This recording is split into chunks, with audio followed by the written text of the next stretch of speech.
Good morning, everyone. It's the Sheriff of Tippingham here, Simon Holden, HFC Club, Holden Sources YouTube. And look, it's that man, the judge, because I'll tell you why.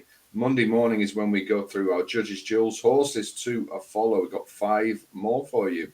And Judge, before I say good morning, fans of this show, I say that loosely, fans of this show would, of course, been on the old Gar Law on Saturday, recently featured on the show and wins the big Paddy Power. How about that, mate? Good spot, mate. Ran really well. Funny enough, I think we had two from the show, and the other one was They Ran Carjack, which scraped into 5th at a nice price. So a good day for the show, really. There you are. That's why you got to get these in that tracker. And yet again, somebody asked me the other day about where you can get one. We've said this before, but we'll say it again. You can go at the races. There's other people doing them. You get your free tracker. Get all these horses in, and then you'll get an email notifying you when they are running. So it certainly pays. Now, Judge, it was, I thought, a tough meeting at Cheltenham for punters. I've got one horse there, but I'll let you go first because you, of course, have 3. I do, I'm afraid, yeah. I don't know what you think, Si. I thought it's quite a disappointing meeting now, the Cheltenham meeting. There's some good racing, but it's not quite like what it used to be. I don't know. Perhaps it's because I'm a bit more cynical as I got older. I mean, the Schlur chase was a joke yesterday, unfortunately, wasn't it? I mean, people you can't blame the money and everything, can you? So people have paid good money to attend a keynote festival. Yeah, they put on, and I'm blaming the trainers as well. I'm not just blaming Cheltenham. They put on yesterday a farcical 3-runner race. Yes. I mean, what is that going to attract people to go back? I mean, you can't blame the two. I think the third got 10, nearly 11 grand for coming third. I mean, good luck to them. But I mean, it's strange because you got that sort of kind of race, and yet you have some of the handicaps are only about 8-9 grand to the winner. And you think, okay. But anyway, let's look at the positives. Some good. There were some horses to follow. Yeah. My first one is quite an obvious one, but I think this is horse to follow because I think this is definitely a chase to follow. I like the Chris Gordon horse from the Friday, Unanswered Prayers. I'm very impressed with the way this horse jumped. He was a 3-time point-to-point runner, but he's just the type that's just going to keep being slightly ahead of his mark because they can't do too much for it because he didn't win by far. But every time a horse came to it on Friday, it found literally another gear, if you like, because I think there's about 3 or 4 all took their chunk of him, and he just kept finding more. I love horses like that, and he jumps so well. I mean, it's hard to believe he could jump better, really, but he does look a big chasing type, doesn't he? So for me, Unanswered Prayers, the Chris Gordon, Tom Cannon ridden winner on the Friday, is a horse to follow. I couldn't agree more. I actually gave it on our Friday night HHV the Judge, didn't I, for the Chepstow Silver Trophy? Did. Yes. And young Freddie did not have a highlight reel ride, shall we say. So it was nice to see it. Top Cat do the business. That race, so I've got to quit that race you were on about that Friday. I mean, unbelievable. About 6 next time out winners from that race. So it's good, good race to follow up. Yeah, and just a quick aside. I know we are big fans, so could be accused of being biased, but how well did Top Cat ride at the weekend? Well, there wasn't anyone better, that's for sure. I'm going to say this now. There isn't currently, on this side of the water anyway, a better jump jock at the moment than Top Cat. Yeah, well, I would put him and Harry Cobden right at the top. Them two are right on the par at the minute, and I mean, I've noticed. I don't know whether you, but it's interesting. The Nichols Cobden come. They're actually sort of like doing the old Pipe Scudamore or Pipe McCoy thing. They're just going from the front, nicking 4 or 5 lengths at the start, and they're not seeing which way they go at the minute. But no, he gave Annual Invictus a blinding ride as well, didn't he? Oh, so strong. Yeah, absolutely sensational. Yeah, so well done, Top Cat. And well done, Chris Gordon as well. And well done, the Master Trainer. Hopefully, we'll see him before Christmas at Plumpton, Judge. And hopefully, Top Cat will sometime, some year, forgive us for going against him at the Cheltenham preview. Well, you did, I didn't. Oh, sorry. Yeah, it was me, wasn't it? Yeah. Yeah. Anyway, Anyway, moving on. Moving on Right. to your one, mate. My first one ran on Saturday, and there are reasons and angles why I think people should follow this horse. It did get turned over, and I believe I know why. The horse is Tommy's Oscar, and he ran in the 145, the Arkle Trial, and he got beat. He got well beat by 6 lengths by a horse called Bambridge that was sent over by Joseph O'Brien and brilliantly ridden by JJ Slevin, who kicked off a slow pace. Danny McManaman is a much improved jockey on the Northern Circuit, and I'm not going to bash him too much. It wasn't entirely his fault, but he has given this a stinker, Judge. In his defense, I will say that he said after that Tommy's Oscar was very free and he needed to settle him. Well, he did settle him, but he settled him a long way back, and he gave Bambridge, a very good, well-backed horse, an easy lead. You've just been talking about the Nichols tactics at the moment, which are to nick an easy lead. Well, this is what happened here. Tommy's Oscar is a very good horse. He's a better hurdler than Bambridge. He actually jumps very well. However, he's not really a turn-of-foot horse. If you look at his best hurdling performances at places like Haydock, flat tracks, he really just gallops them into submission. Usually sort of like half a mile out, he gets going, and he just finds a real burst. He's not a switch him off and nab him on the line horse. And that's what I think Danny McManaman tried to do here. And Bambridge just had that little bit too much pace around the corner.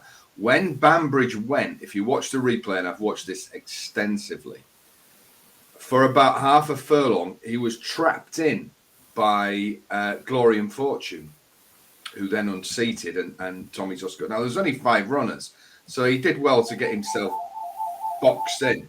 That's probably him ringing up, Judge. Yeah, I can't do much about that. Yeah, probably him ringing up to have a pop. But it might be Top Cat to say thanks. Yeah, it might say thank you. Yeah. Now, I just think everything went wrong in this race for him. Am I saying he would have beaten the winner? Actually, no, I don't think he would. I don't think whatever would have happened, but I think he should have been a lot closer to him had he ridden him in a different way. Now, there was a huge late drift on this horse, which concerned me after he was well back for the previous 2 days. Do not like big, huge late drifts, which nobody does, but that concerned me. Then I thought he rode, by the way, I'm not suggesting any gerrymandering at all, but some people didn't fancy this horse in the last few minutes. That concerned me. And I just wonder whether we will actually see this horse back at Cheltenham. I'm beginning to think he doesn't act at the place and that he wants a flat track. The ideal scenario now, and here's my angle on him, he's going to be underrated, I think, because of the fact that he's got stuff 6 lengths. Yeah. I can see him going to that big novice chase at Sandown at Christmas. And if they do, on in December on Tingle Creek Day. It's only in a couple of weeks. If they do, I think he will win that, and I think it'd be a decent price. Also, there's a big Christmas novice chase at Haydock and one at Carlisle. I can see 2 courses that he does like. Interestingly, they're all right-handed. Now, if you watch him, he did just drift out a bit on a few jumps, and he had his head on one side. And I just wonder if he wants to go right-handed, which is bad news, obviously, because the 2 major festivals are entering Cheltenham. Yeah. But there's plenty of big races at Sandown, and obviously he's already proven at Carlisle. So I think Tommy's Oscar, don't be ruling him out as a chasing flop just yet. I'm going to give him one more chance back. I think if he does go to Sandown, I pray he does. I think he'll beat any of the other English novice chasers. I think that Bambridge, he may well be coming back here in March. And he Bambridge, definitely looks like the type you see running well at the festival. I think you're on about the Henry VIII, aren't you? The novice chase at Sandown. Is that the one? Yeah.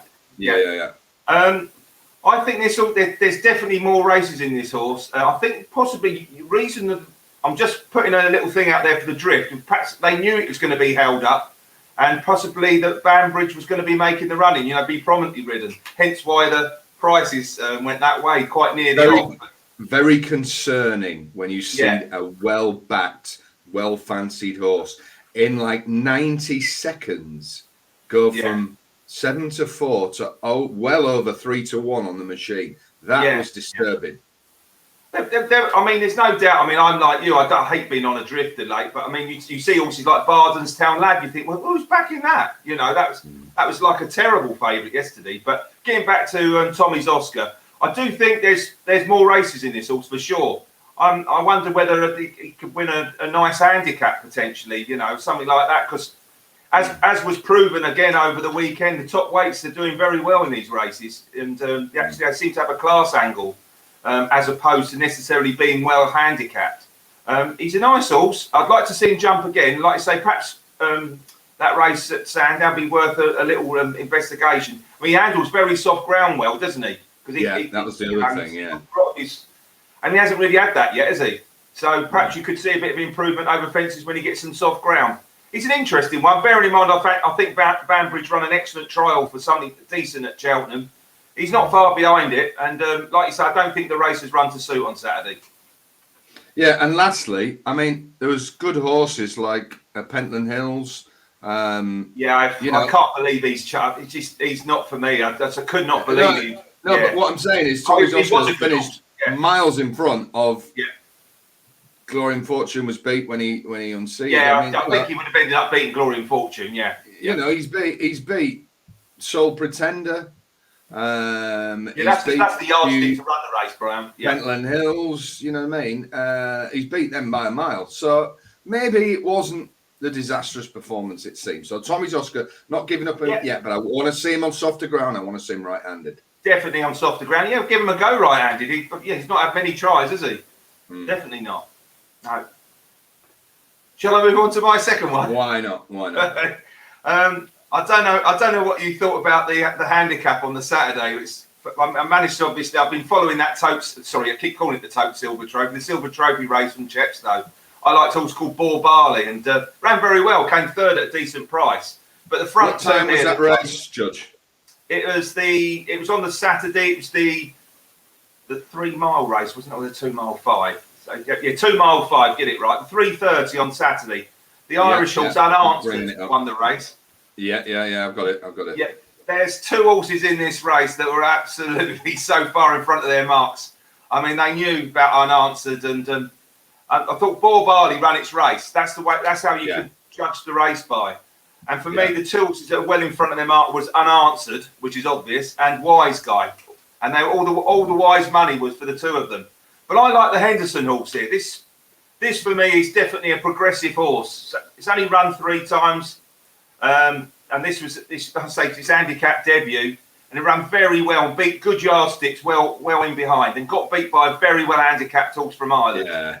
If you actually look at his bumper form as well, it did beat Hillcrest in a bumper first time out, and you could argue that is a Grade 1 horse. So I can't help thinking it. You'd like to think Hendo would have a decent handicap for this horse to beat that lane up back. Whether it might be that Ascot meeting, you know, that decent. There's a 2 mile 3 handicap round there, I think. Yeah, another one you made. I think there's a decent prize in this horse, and he's going to get put up sort of probably £4 or £5 even for coming second. But I wouldn't be too worried about that. I think there's more juice off his mark there, and he could be one of them ones running into festival handicaps come the end of the season. I might be proven wrong, but I think he's well in front of his mark. So that's the Wise Guy, the wise selection, hopefully. Yeah. Now, I'd say what you don't see anymore is Irish trainers doing what they were a couple of years ago, where they were giving interviews to say that the English handicapper was unfair and not giving them a chance. We've seen a stream on the flattened jumps of facile, ludicrously well handicapped horses from the usual faces, haven't we? And this was just yet another one. That horse could be called the winner halfway round. I mean, it was actually quite amusing because literally there was only 2 horses that could win that from about certainly like you say halfway, but certainly from half a mile from home. And it's literally who was going to come third, wasn't it? They were going further and further away. You know, I don't know. Don't know what to say. I do think they're 2. Obviously, the first 2 are good horses. I think Bore Barley probably win another little handicap somewhere. But I agree. Yeah. Yeah, you know, you certainly could see it winning round Plumpton and Bontwell and tracks like that. I don't think it's probably going to be good enough to be winning at Cheltenham handicap, but he certainly ran very well. But the first two definitely could be winning decent races. Well, my final one actually ties in there. Just talking about Joe Tizard horse for Barley. My second one is a Joe Tizard horse that ran yesterday in the Vickers.bet Southern National. Class 3 over 3 mile 4, a real stamina sapper, whizzing round Fontwell, what seemed to be about 20 laps.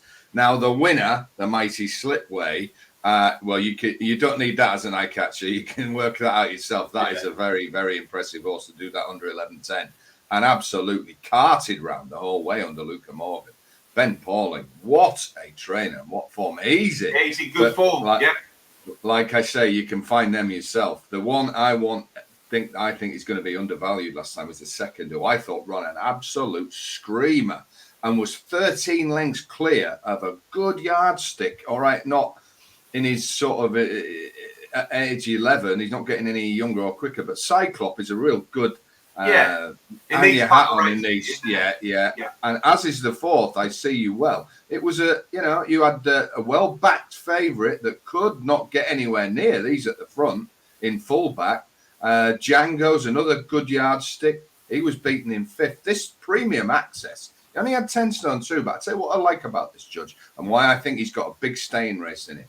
He made all. They did not hang around here. I thought watching it, they're going too fast here. And I would have said after a circuit, this Premium Access is going to be tailed off last, but he didn't. And what really impressed me, and Harry Kimber gave him a great ride, is when the winner Slipway came at him. When you've read the whole way, it's often that a horse will down tools, but this thing really got its head down and galloped back. Now, he couldn't get near an extremely good horse. He didn't get back at him. But I tell you what, if you watch that film, once he's passed, Kimber gets after him again and he rallies and he pulls clear of the third and fourth. He's going away from them. It's very, very striking when a horse does that, and you want to get them on side because it means it's very, very tough. Yes. Now, this horse is only 7 by Milan. The further he goes, the better he goes. One of them before that, he was second, beaten by another very well handicapped horse, Blame the Game, back at Fontwell. But I would love to see him at a Haydock, at a Newbury, at a big galloping track, and just let him loose off the front. And I'm sure, I think Tizard is even thinking about bringing him to Cheltenham at the New Year meeting. Everybody's talking about the winner, and rightly so. But I tell you what, there's a big staying chase in this second Premium Access. Now, he's going to go up for finishing second, which is a good thing because he's at that sort of level now where he'll sneak into the really good races. Not saying that wasn't, because it was a good Class 3 chase, but he probably wouldn't get in a Welsh National or anything like that. He'd probably have to win again to get in something like that. But he'll start to get in the Class 2s now and sneak in off bottom weight. And we've seen now that marathon trips are no problem. He jumps well. I think there's a big race in this, and he's getting the double, whatever from me. I'm putting him in my tracker in capital letters, Premium Access. It's obviously, I think there's a Sussex National. I believe Goodwin might even be sponsoring that meeting. But get that in. Yeah, I'm just thinking that could be the kind of race in a few weeks' time, sort of in December. You can see him running in. Definitely up to winning a race like that. I'm quite keen on the jockey, actually. I think he's a jockey to follow. He gave Dayrand the Carjack a fantastic ride on Saturday. I mean, it's a horse that doesn't always jump well, and he got a lovely tune out of him. He's a jockey going places as well as the horse myself. It's a funny one, that, mate. Yeah, I can see he's only 7, so you'd like to think there's a bit more improvement in him. So yeah, interesting selection, mate. I like a left field one. Well, and interestingly, you're talking about young Harry Kimber. That was the first time he'd ridden that yesterday. And what an assured ride. Not easy to get a horse jumping like that at Fontwell. Well, no, that's right. And he's, like I say, you know Dayrand the Carjack very well. And he does make the odd mistake. He really put pretty much a faultless round of jumping in. And all he did was staying on that. He's quite strong, the lad. I think he's someone going forwards, definitely. I like him riding mine with £5 anyway. What I will say quickly about the winner, and I mean, we were told late on, were we not, Judge, to expect a big run from Slipway yesterday. So thank you for that. And I tell you what, I wouldn't rule out Slipway. It's a big call, but being in the biggie in April. He need to win a couple more, but he's certainly at the right, he's just started. So, yeah. He will need to win one more big chase. Yeah. And I think he'd then get in. I mean, he was off 11.10 yesterday. Yeah. He's gonna go up, what, 6? Well, you think at least that, yeah. So he'll need a couple of rises, but these things happen, don't they?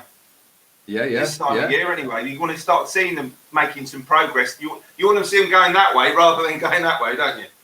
And it's very rare to see a marathon chase like that where a horse 3 jumps out, looks as though it's just joined in.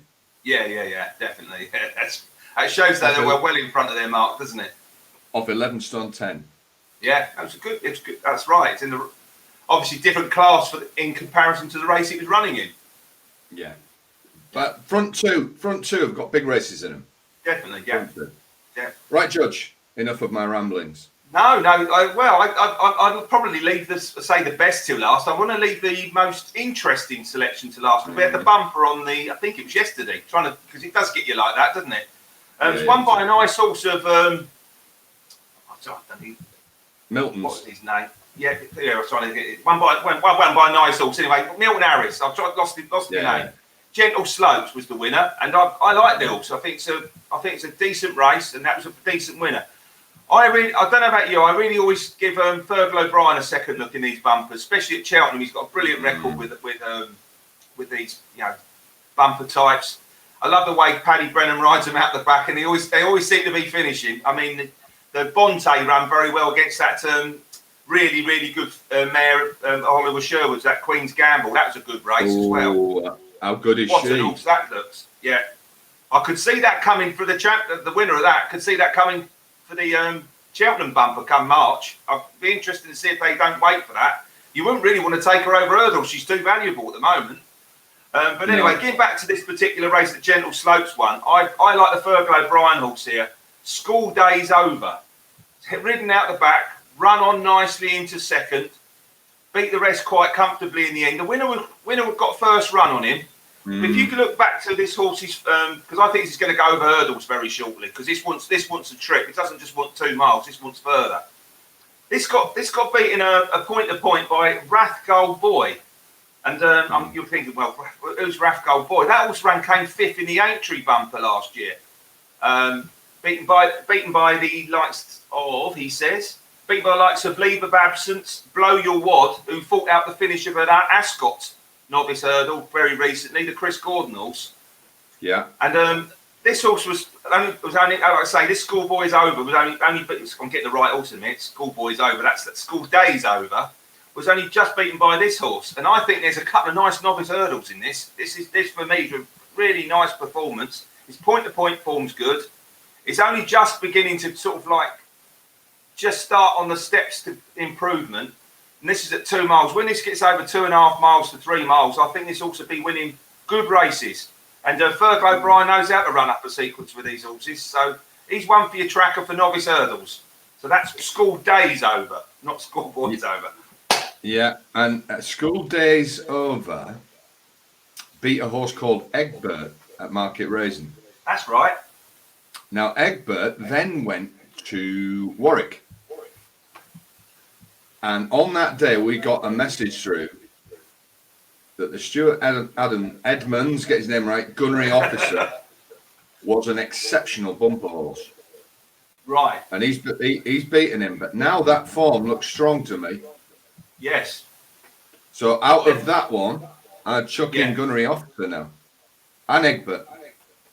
Brilliant, yeah. So there you go. Yeah. So that's why you got to look at these bumpers. You think like at the olden days, I didn't used to look at these races, but these are the nurseries basically for horses now that are going to be progressing. You quite often see the best bumper horse then turn out to be the better horses over hurdles. normally possibly over a trip as opposed to just a 2 mile trip, because quite a lot of them are 3 mile pointers that get better as they go over further. But I do like to look at these races. You can find form lines that are either weak or strong. I think we found a strong one there. Excellent. Yeah. There we go. Right, Judge. There we go. That was another exciting episode of Judge's Duels to start your... What's he laughing at? It was exciting. Start off your week with 5 horses to follow. Right. I'll get this edited and up there as quick as I can, Judge, but while people are watching it, I will already have done that one. It's a rather pointless comment. But I shall see you on Friday, mate. Have another superb week, and we'll preview a big race on Saturday. We've got 2nd and 3rd on Saturday. Oh, so beaten by a... Yeah, beaten by some again. I wasn't going to mention it. I've got to quickly say it. It always makes me laugh. You know when you see a race where there's going to be 5 front runners, and then you find that only one ends up making the running, and then you see a slowly run. You think, oh, this is going to be slowly run, and then they go fast. And you think, yeah. Anyway, 2nd and 3rd, 2 winning bets. But this Friday, we're going to give you a winner. So look out for us on Friday. Like and share these videos. We do appreciate it. And we shall see you very, very soon. Take care of yourselves. May all your losing runs be short ones, Judge. Yes. Be lucky. Be lucky, mate. Hold